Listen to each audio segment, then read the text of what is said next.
But that brings me to an interesting prediction that, by the way, my 22-year-old son Mike could have made, but you'll see it's somebody else more interesting. Well, not more interesting to me, but to you. Now, social networking type apps are going to become ubiquitous in the workplace. Social networking apps, ubiquitous in the workplace, likely replace email. So, Gen Y is just a little bit ahead of corporate America. So predicts Mr. Gates, and you'll see in a minute that he's putting his money where his mouth is. Companies are starting to do really radical experiments. French IT company to ban emails in the office. This guy, Thierry Breton, the CEO, says he wants his team to use, guess what, instant messaging if it's time critical, and a Facebook style, not Facebook per se, but Facebook style interface, rich media, discussions, videos, photographs for everything else. Just like Gen Y. And he goes on to say, email is no longer the appropriate communication tool. The deluge of information is going to be one of the most important problems a company will have to face in the future. It is time to think, as Apple would say, different. So, second reason why we need to think about these texting services. Look at what happened to our world. Welcome to the post-PC world. Happened in the fourth quarter of 2010, if you want to put a date on it. So back up here to 2005. In orange and blue there, you see our desktops and our notebooks, whether they're Apple or mostly Microsoft at that time. Growing, growing, growing, growing, growing. Now, in 2005, we had some of the early smartphones shown in green there. Growing, growing, growing. iPhone came along in 2007. We've got our Androids here. And then the iPad here in 2010 and other tablets. Check this out. So here we stand in 2013. What platform are most people on? Is it their desktop, which is declining, or is it their mobile device? And if not today, how about within 2 years? Interesting question. How many processors does somebody need? Right? I suspect in the not too distant future, I will take my smartphone out of my pocket when I arrive in the office. I will sit it right there. On will come my 40-inch monitor, probably OLED, nice curving screen, and turn on my keyboard. I'll do whatever I'm going to do. And then when I hit the road, I'm going to take the processor and put it back in my pocket. And by the way, we're at the very beginning of this right now. The new Apple iPhone 5S has a full-scale workstation processor. Why do I need others? Something to think about. So, we're in a mobile world. Yes, please, question. Do you see employees supplying their own smartphones? Yes, there's even a word for it. It's called BYOD, bring your own device. Right? I don't want two devices. I don't want you to give me one, right? I want to pick what I want to pick. Now, you can tell me which applications are going to be important to run. And hopefully, every one of those applications is going to work on my iPhone and my Android, my Google, whatever it is. So I think from a corporate standpoint, we need to figure out how do we interact with our employees, our suppliers, our partners using Android or iOS, Apple or Google. But then let people bring their own device. And by the way, sometimes companies are giving a little, monthly stipend. So you know what? We want you to have an unlimited texting plan because you're going to do a lot more texting for business purposes, and a robust data plan. So maybe you have to have at least your 5 gigabytes or something. Now, we're going to give you $50 a month towards your phone, but you buy it, you pay for it, you upgrade it, you own it, you protect it, and we'll give you that $50 per month stipend. So companies are starting to do that, and we are bringing our own device to the office. And that's the other thing that happened to BlackBerry, right? BlackBerry was very busy, focused on the IT client, right? And people started finding these great consumer devices from Apple and Android and bringing them into the office, and I don't really want to have to carry two things. And there you go. They're no longer the market leader. The power of the consumer, even in corporate technology. Any other questions or comments here? Let's talk about texting for a second. I want to show you one amazing thing you can do with Twitter, and then a second amazing thing, but then talk about applications to us internally. So, today, there will be 500 million tweets. In other words, people will use their mobile device, they'll type 140 characters and send it to the cloud. That happens 500 million times per day, and this number is rising. So essentially what people are doing is they're using their mobile devices to tell us what's on their mind, and we can listen in. Now, one of the amazing things about these devices, or maybe terrifying things, is their location is being tracked. every 10 seconds. Rogers has it, TELUS has it, Bell has it, Verizon has it, and by the way, so do the vendors, Apple and Google. You ever wonder how Google tell what route to send you and the traffic on the streets? They track the speed of the phone. Every 10 seconds, location is recorded. Now, when you combine that location data with a service like Twitter, it gets really interesting. Oh, by the way, one other thing, you know who else is using this data? I don't know about your stats in Canada, but in the United States, last year, 1.3 million times, law enforcement looked at people's phone location data to check their alibi. So next time you commit a major felony, leave your phone with your alibi, okay? Now, look at what happens on a service like Twitter when you start adding in location data. So this is not the front door to Twitter. This is a side door called search.twitter.com. So you can see what's happening right now, any place. So I have a friend who's a chiropractor. Now, what do you think a chiropractor cares about? Well, if you have back pain or headache or fibromyalgia, you know what? You're going to be Dr. Lee's new best friend. Actually, I take that back. You're here, he's in Pittsburgh. Sorry to say, but if you have back pain, he doesn't care because you're not a prospective client. But if you were in Pittsburgh, in the area, and you mentioned Frey's back pain, near his postal code, this is a zip code in the US, within 50 miles, or you can specify kilometers, you can specify Canadian postal codes here, he wants to see it. And he gets a display that runs on his desktop. Only people mentioning back pain within 50 miles. Back pain equals, back pain, pretty bad frowny face, right? This guy's in Mars, Pennsylvania, a little bit north of the city. Back pain equals crankiness turned up to 11. This woman's in Pittsburgh, PA. You got to believe with username Andrea Disaster, we have just discovered a dream client for Lee. Not everyone's a hit, but back pain, making me lose sleep, it sucks, dealing opal. Here's a map. You can change your listening radius right there. Does it freak anyone out to know that's how Twitter works? That's how a whole bunch of stuff works now. These are called location-based services, and I looked at my iPhone recently, and that's page 1 of about 8 pages of services that now track my location. And you know what? Feel free to turn off this master switch. It doesn't stop the tracking. You can turn off GPS, and then the cell towers out there look at signal strength. They can triangulate to an accuracy of 50 meters. 50 meters. Wow. So that's the world we're in. 1984 was a long time ago. Now, what do you do when you discover Andrea Disaster? Looks like a dream client, right? Well, let's go straight to rule number 3. The question is, what could we do that's valuable for Andrea? You know what? Dr. Lee knows a lot of stuff, including that there are 2 stretches that can help with back pain called the cat arch and the cobra stretch. And so he has his office managers reply to these people.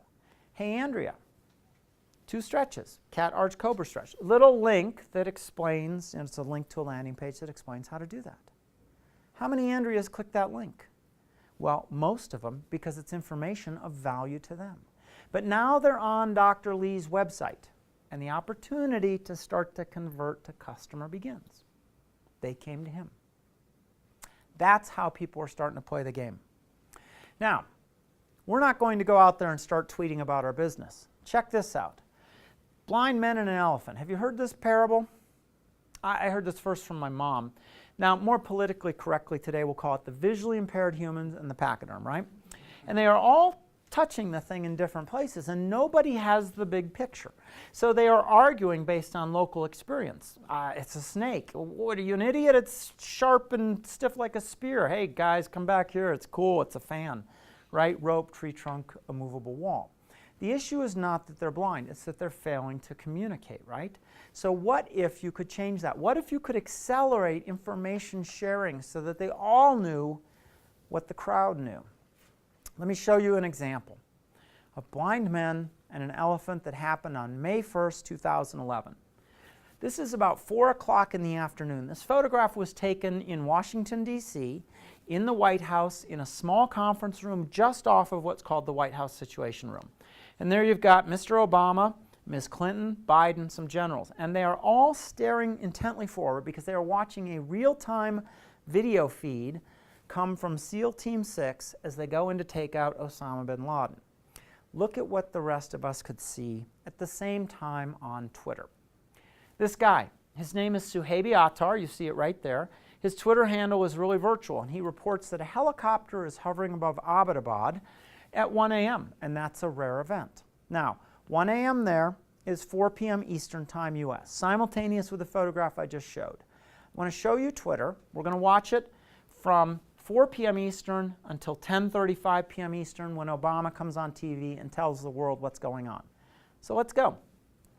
Go away, helicopter, before I take out my giant swatter. A huge window-shaking bang here in Abbottabad. I hope it's not the start of something nasty.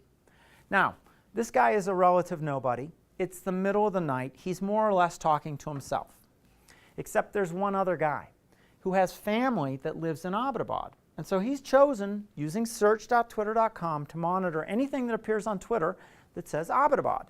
So this message and this message have him rather alarmed. He calls his family, even though it's the middle of the night, just make sure they're okay. His name is Mohsen Shah. He comes on Twitter and he reports that I just talked to family in Abbottabad. They say they heard 3 blasts, one after another, don't know what really happened. 2 blind men are now touching an elephant. But then they begin to communicate.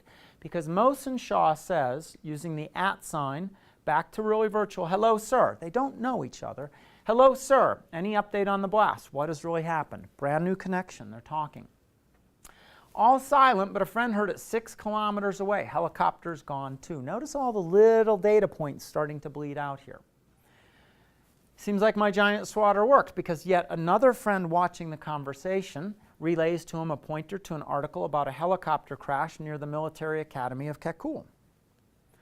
The few people online at this time of night are saying one of the copters was not Pakistani.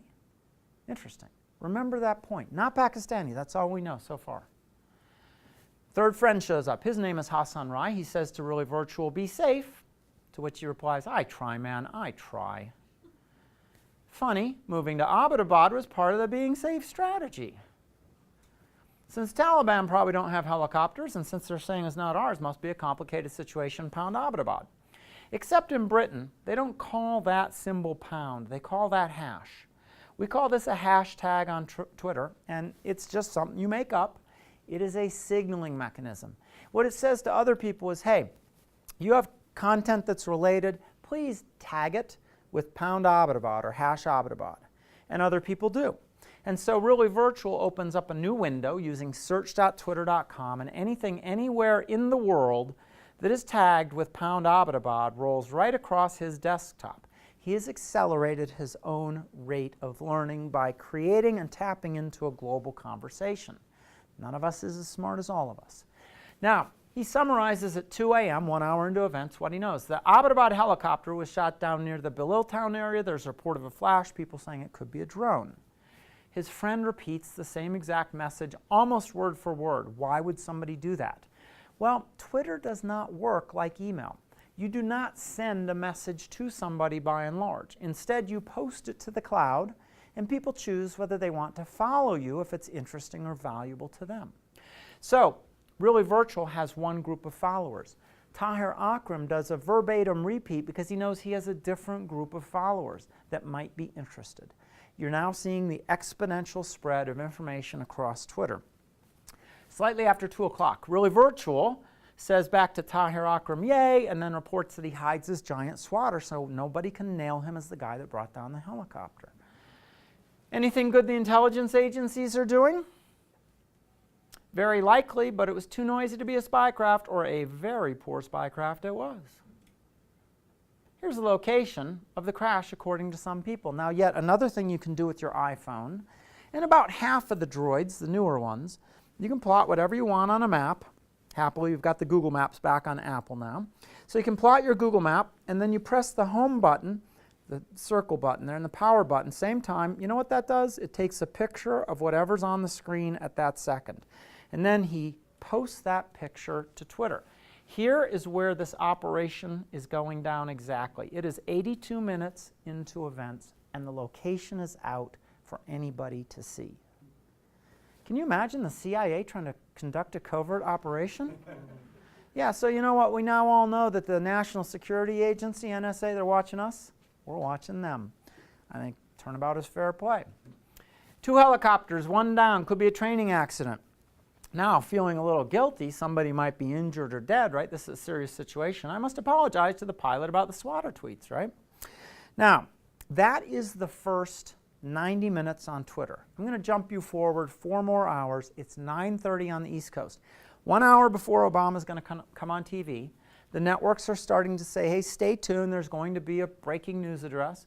This guy's name is Munzer Naqvi. He says, I think the helicopter crash in Abbottabad and the Obama breaking news address are connected. Now, almost nobody even sees that idea, except Really Virtual, who is monitoring Abbottabad. He picks it up, and this symbol means that he retweets it, repeats it. And whereas in the beginning of the evening, he had a few, maybe 100 followers, now by 5.5 hours into events, his followers are measured in the tens of thousands. A lot of people see this proposal or this postulate, 2 things connected. The conversation continues. Saad shows up. Geo's reporting evidence of 2 U.S. spec op choppers. Remember, before it was not Pakistani, no, it's the Americans. Another rumor, 2 copters that followed the crash one were foreign Cobras and got away. I think I should take out my big blower, blow away the fog of war, see the clearer picture. Now, he might have been musing to himself at 1 a.m., but now it is 6 hours into events. Still half an hour before Obama's going to be on TV. Tens of thousands of followers see this, right? Well, one of those people has been surfing the web, landed on Inter-Services Intelligence website. ISI is the Pakistani CIA. And that guy from Queens, New York, so the opposite side of the planet, says back to Really Virtual, Osama bin Laden killed in Abbottabad. ISI has confirmed it, to which Really Virtual adds, uh-oh, there goes the neighborhood. I guess I should unsubscribe from the Abbottabad search before it kills my machine. So much stuff starting to flood Twitter at this point. Bradley shows up. Abbottabad just became a sexy new spring break destination. Followed by Chris, who says, how long before Call of Duty Abbottabad hits the stores? Now, you all know today it took 18 months to make that video game. What an impatient bunch. Obama's not even on TV yet, right? So it wasn't, by the way, Call of Duty. It was Medal of Honor or one of those other franchises. And you probably also read 7 members of SEAL Team 6 were reprimanded for sharing a little too much information. But they knew, even before any of us had heard the word, that there is going to be a video game based on tonight's events. All that happened before 10:35 Eastern Time in the U.S. And of course, by the time Obama comes on TV to talk, hey, for the curious, here's life in Abbottabad 2 minutes ago. He snaps a picture with his iPhone and posts it to Twitter. There's nice little sleepy Abbottabad, half a world away. Looks like a pretty nice place, huh? Who is this guy? An IT consultant taking a break from the rat race by hiding in the mountains with his laptop, now being followed by 102,461 people 6.5 hours later. Blind men and an elephant. Nobody had more than a sliver of information, and yet they were able to put it together into this greater whole using this group texting service. So why not us? For our business. Because isn't this the company? Management has the trunk. Sales, they got the tusk. Marketing, they've got the ear. Here's customer support. Not sure who's back here, but isn't every organization metaphorically blind men and an elephant? So why not share what we respectively know? That would be of value to the rest of the group using a service like Twitter. Not Twitter, mind you, but a private version, private corporate group texting called Yammer. Yammer is now being used by 100,000 companies. 100,000 companies are now doing this. Coworkers sharing what they know for mutual benefit. Remember Bill Gates' quote, social networking type apps are likely to replace email? Guess who owns Yammer as of last summer, year ago summer? Yep. Microsoft. This is now a Microsoft product. So if you're wondering where Microsoft Office and Outlook and SharePoint are going, go there today, along with 100,000 other companies. Yammer. Now, Yammer does a couple interesting things. First thing it does is it unifies the smartphone and the desktop, because you can now text right from your desktop to that whole smartphone network of fellow employees. So you can do this right in a browser, see what everybody's up to, or grab your iPhone, Android, BlackBerry, Windows Mobile. There's a Yammer client for all of them. Now, when you see something that is useful, that's happening, that would benefit the rest of the team, hey, if it's private, what you ate for lunch, don't tell me. But if it's useful to the rest of the team because it's an update on a competitor or it's something, a new business opportunity, why not post it? Think about the differences between this and email. I'm going to show you 4 major differences. Number 1, it's available everywhere. You don't have to be on the Wi-Fi at a customer location. You're on the cellular network. You can participate. It's readable quickly. 140 characters. I can glance at that in about 3 seconds and be back on task. I challenge you to do that with email. We should have the death penalty for long email, but I guess that's a different session, right? Now, number 2, it's private, closed, therefore there is no spam. 70% of your email is spam. If you had never heard of email and I walked into your office, try to sell it to you and I actually did a demo, you would say, Dave, you are insane. Why would I use a tool that's 70% noise? Here, it is 0 noise. Number 3, we flip the paradigm. We no longer, as producers, pick who gets our email. We now produce information still, but it will be the consumers that decide whether it's valuable, and they will choose to follow us or not. They will find us through search or not. So decisions about content value move from producer, as in email, to consumer with these group texting services.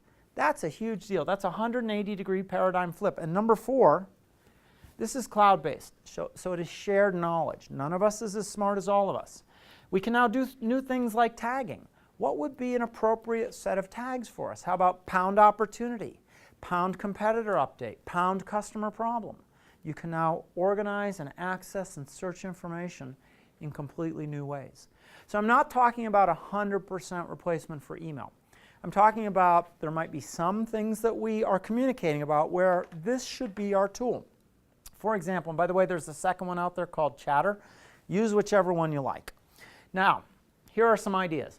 What if this were used to connect with experts? So when somebody out there in the field, anywhere in the company has a question, they post the question and they tag it #expert. Well, then our experts could monitor just that tag, and whenever they see a question submitted, they could get a quick answer back to the field. On average, companies are reporting 52% faster access to information, and that's a form of competitive advantage. Or what about if there were a customer problem, whoever observed it would post it, #customer problem, and then we have our customer support team and our monitoring, mobilizing. These are the ideas. And email will start to decline. It won't go to 0, it's still good for some things, but it will decline by, on average, 30%. If we're spending 40% of our time working email, and we can get it down by 1/3, you just saved an hour per day per person company-wide. And yes, some of that time has to go into the new tools, but not all of it. There are efficiency gains to be had for some of the things we talk about to each other. So Yammer or Chatter, free services. There's premium versions, which you might ultimately want to upgrade to, all of $3 or $5 per employee per month. But try the free service. Try a small-scale experiment to get started.